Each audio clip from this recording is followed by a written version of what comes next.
Have you ever sat in a room full of people and still felt invisible? You laugh when everyone else laughs, nod when it's your turn to agree, but inside, there's a quiet ache one that words can't seem to reach. It's strange, isn't it? How you can scroll through hundreds of faces, voices, and messages in a day, yet feel as though not a single one of them truly sees you. Carl Jung once said, "Loneliness does not come from being alone, but from being unable to communicate the things that seem important to you." And maybe that's it, the ache we don't talk about. It's not the absence of people, it's the absence of understanding. You've probably tried to fill that emptiness in quiet ways, keeping busy, chasing love, scrolling a little longer than you should, waiting for someone to say, "I get you." But the truth is, loneliness is not just an emotion, it's a mirror. It shows you what part of you has been waiting to be seen all along. And maybe that's the part no one dares to talk about. Because to talk about it means to admit that beneath our perfect photos, busy schedules, and practice smiles, we are all carrying an invisible wound. A longing to belong, not just anywhere, but somewhere real. In this video, we're going to explore that truth.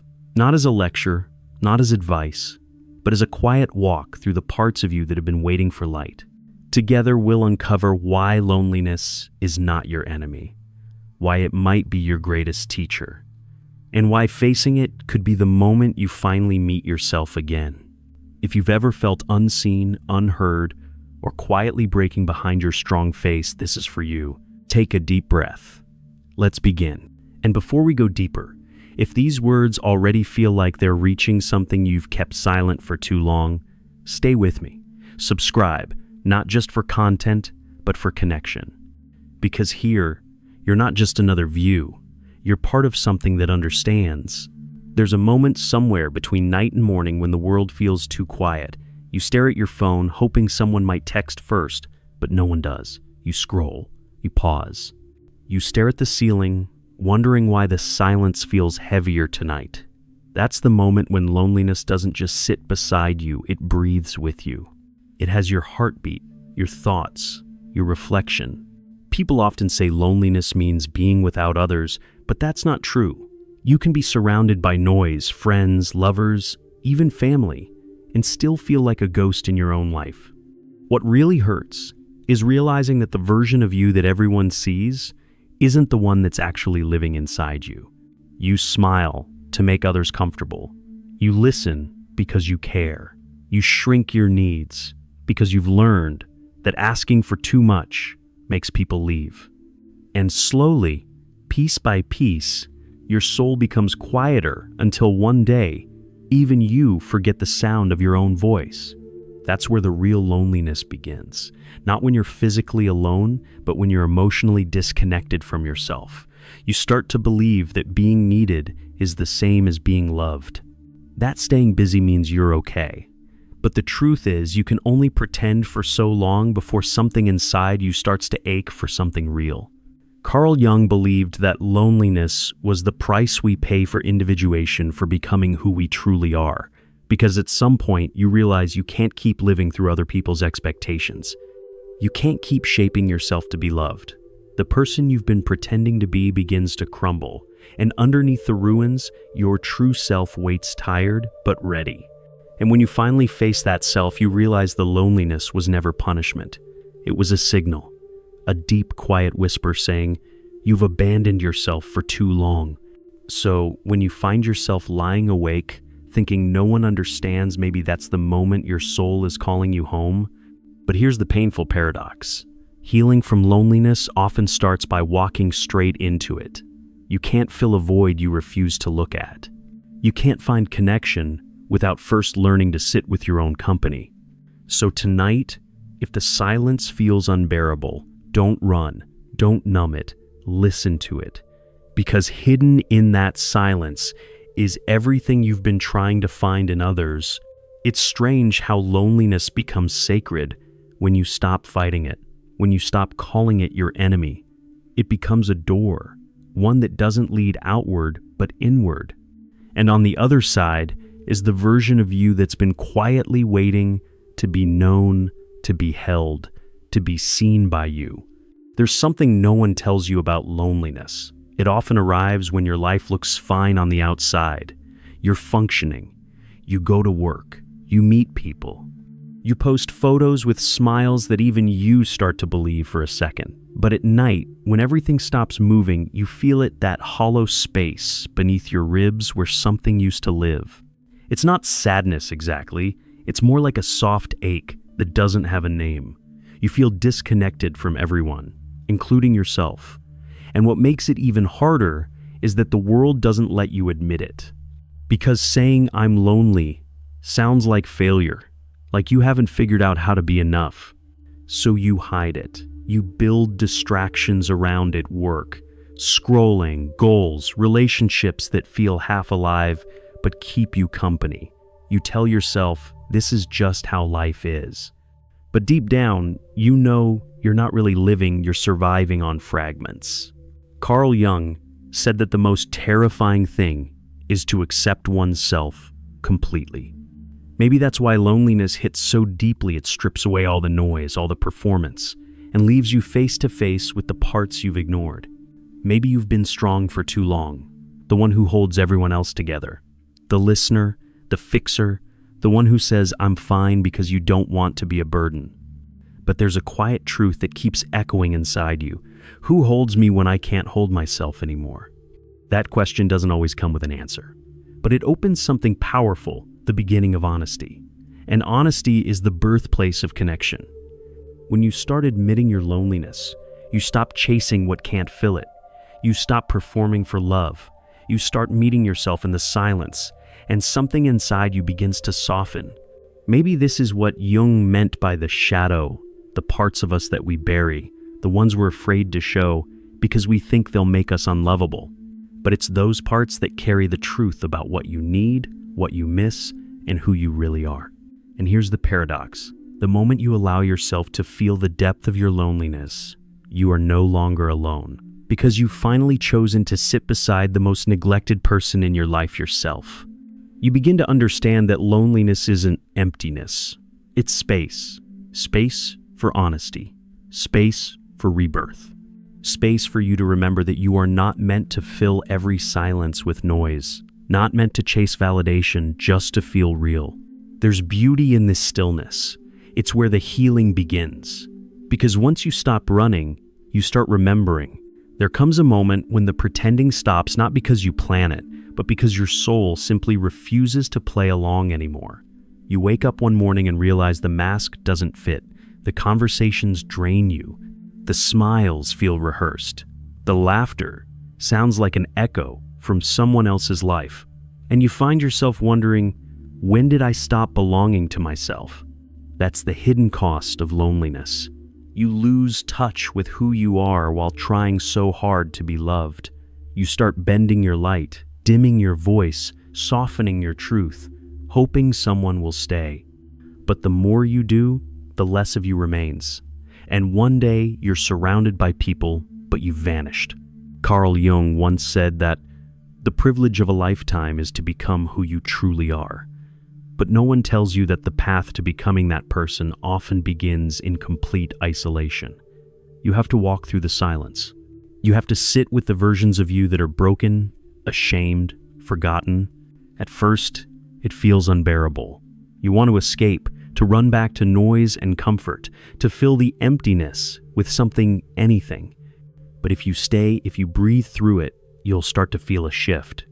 The loneliness that once felt suffocating begins to whisper. It tells you truths no one else could. You were never meant to live half a life. You were never meant to be understood by everyone. You were meant to belong to yourself first. And that realization, it doesn't come like a thunderclap. It comes slowly, like light returning after a long winter. You start to reclaim small pieces of yourself, the things that make you feel alive, the moments that feel honest, the quiet joys you once dismissed because they didn't fit into someone else's world. You begin to notice the beauty in solitude, the way the world sounds when no one is talking, the calm of sitting with your own thoughts without fear. You start to listen, not to fill space, but to understand. You begin to speak, not to be liked, but to be real. And maybe that's the beginning of freedom, when you stop waiting for someone to save you from your loneliness and realize that it was never meant to be saved, it was meant to be felt. Because through feeling it, you finally meet yourself. You start to see that the pain wasn't the enemy, it was the doorway. Every heartbreak, every silent night, every unanswered message, all of it was guiding you back home. Back to the truth that you are whole, even when no one sees it. That you are loved, even when no one says it. And in that quiet space of understanding, something beautiful happens. The loneliness doesn't disappear, but it transforms. It becomes peace. There's a kind of silence that doesn't ache anymore, it hums. It doesn't ask for attention or demand to be filled. It simply exists, like a quiet friend who has stopped trying to fix you. That's what happens when you walk long enough with loneliness. One day, you realize it's not chasing you anymore. It's walking beside you.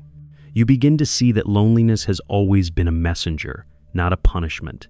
It came to remind you of everything you abandoned: your voice, your boundaries, your softness, your truth. It came to wake you from the noise of pretending, from the endless chase for belonging outside of yourself. And maybe that's the part of Jung's truth that no one dares to speak about. Loneliness is sacred because it strips you bare. It leaves you with nothing to hide behind, no approval, no distraction, no applause, just you in your rawest form. And in that rawness, you begin to remember what real connection feels like. You start to crave depth instead of attention, presence instead of validation.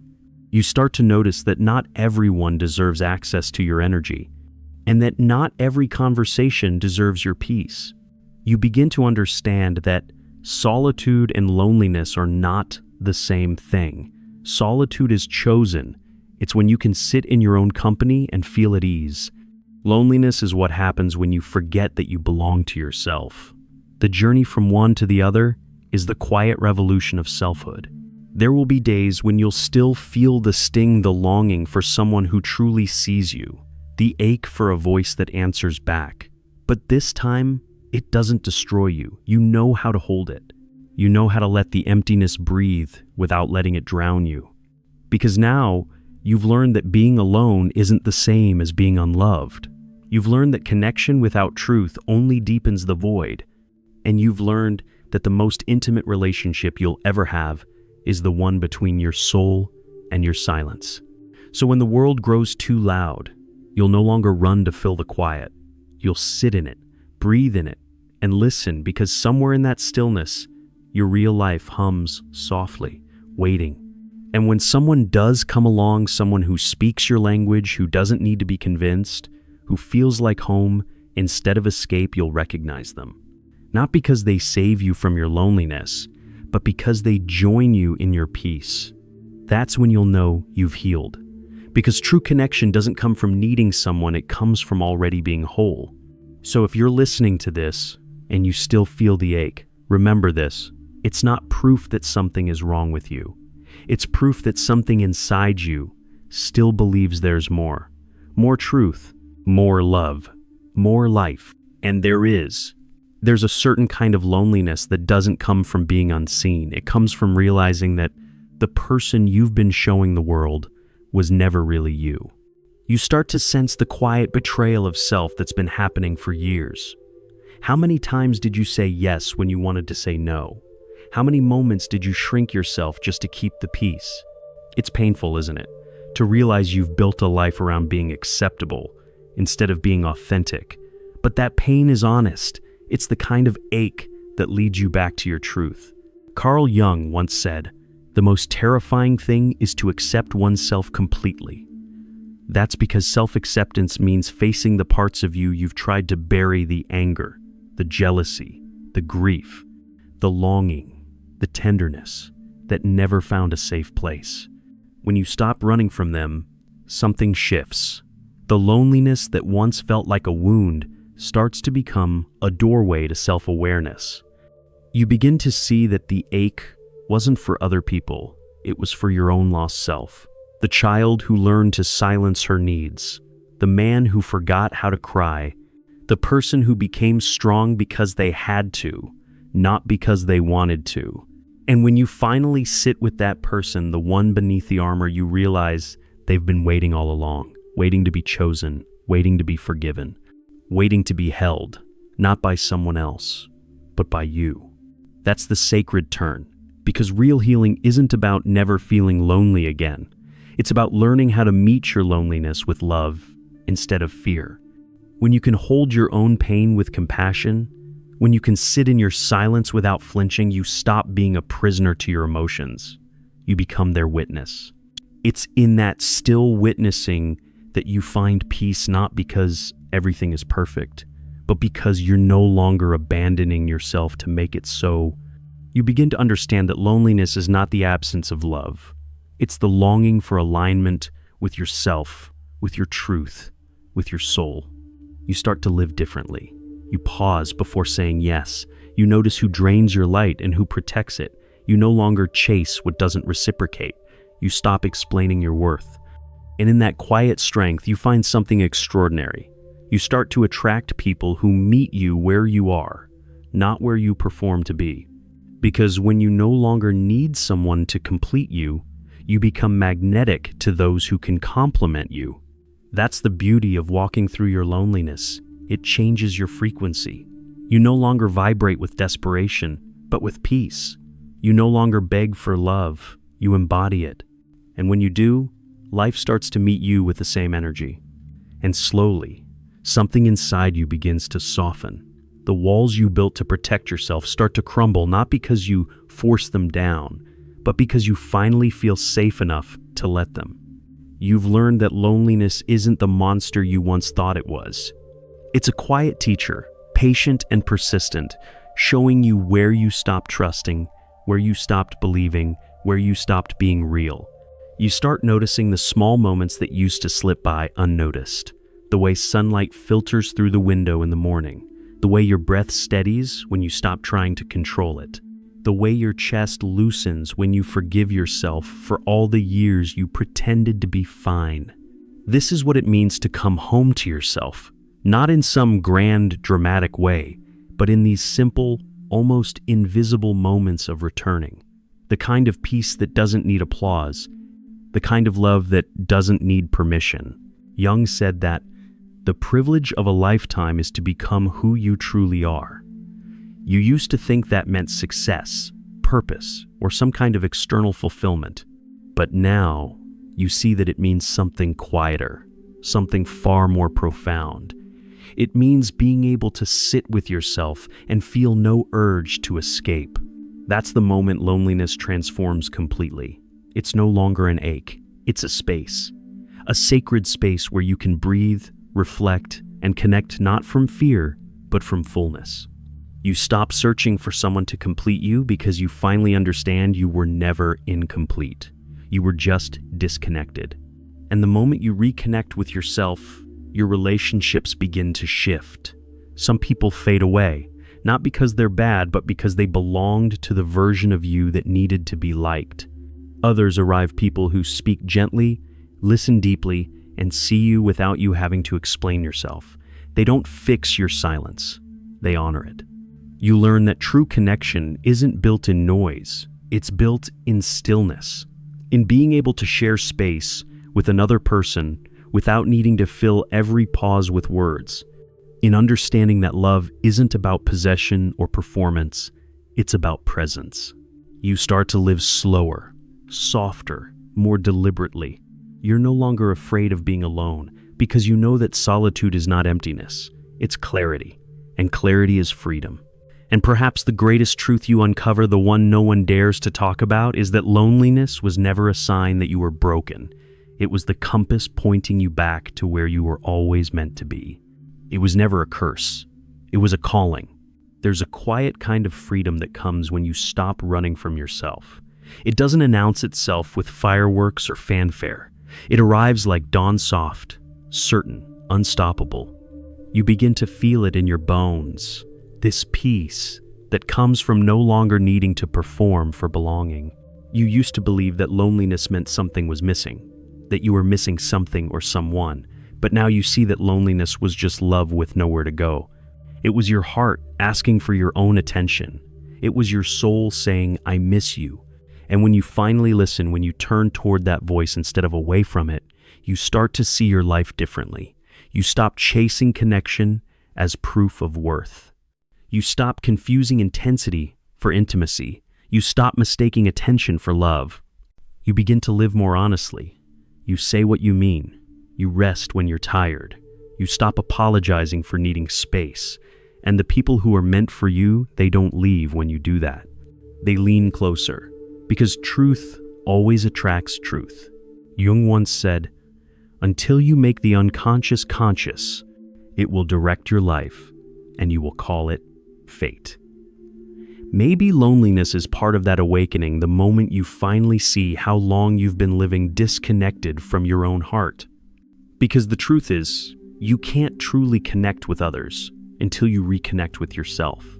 And when you do, something beautiful happens. You stop seeking love to fill you, and instead, you begin to share love because it overflows. You stop clinging to people who make you feel seen for a moment and start cherishing those who make you feel safe for a lifetime. You also start forgiving the ones who hurt you, the ones who left, the ones who couldn't stay, not because they deserve it, but because you no longer want to carry their absence as proof of your inadequacy. You understand now they were never meant to complete your story. They were chapters that led you to this page, the one where you finally meet yourself fully, without shame, without pretending. You look around and realize your life has changed, not because everything is perfect, but because you no longer need it to be. You've found something steadier than happiness, inner peace. And maybe, just maybe, this is what Jung meant all along. That loneliness isn't a tragedy, but an initiation. It's how you become real. It's how you remember that the only true belonging is the one that begins within. So if you're listening right now, wondering if you'll ever stop feeling this ache, trust me, you will. But it won't leave because someone fills it. It will fade because you finally do. Take a deep breath. Feel your own presence. That's not emptiness. That's wholeness. That's you coming home. If these words touch something deep within you, stay a while. Let's keep walking through the quiet together. Subscribe, share, and leave your truth below, not because you have to, but because maybe, somewhere out there, someone is reading and realizing they're not alone either.